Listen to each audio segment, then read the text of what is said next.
ปลอบใจตัวเองมานานแอบรอคอยเธอก็รู้อยากให้เธอลองตรองดูในความทรงจำเก็บไว้ต่างคนมีทางต้องเดินอาจมีเวลาต้องไกลหนึ่งคนยังคงคอยใจยังคงคอยไปอย่างนั้นอยู่ไกลจากการขึ้นฟ้าหากยังมีใจคุ้นกันจะโยงใยความสัมพันธ์จนมาพบกันใกล้ตาต่อเติมแรงใจเมื่อท้อ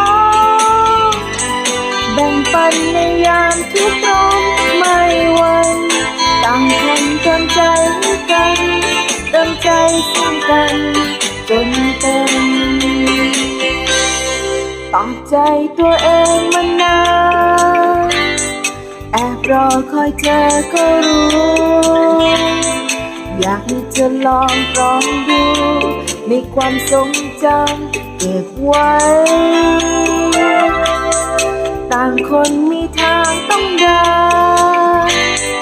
อาจมีเวลาต้องไกลหนึ่งคนยังคงคอยใจยังคงคอยไปอย่างนั้นอยู่ไกลกันเกินขึ้นฟ้าหากยังมีใจคุ้นกันจะโยงในความสัมพันธ์จนมาพบกันใกล้ตาต่อเติมแรงใจเมื่อท้อแบ่งปันในยามทุกข์ร้อนไม่หวั่นต่างคนเติมใจให้กันเติมใจซึ่งกันจนเต็ม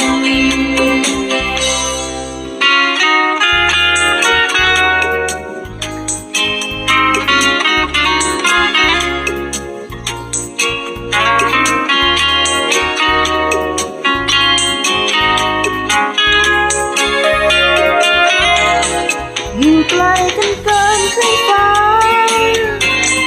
หากยังมีใจคุ้นกันจะโยงใยความสัมพันธ์จนมาพบกันใกล้ตาต่อเติมแรงใจเมื่อท้อ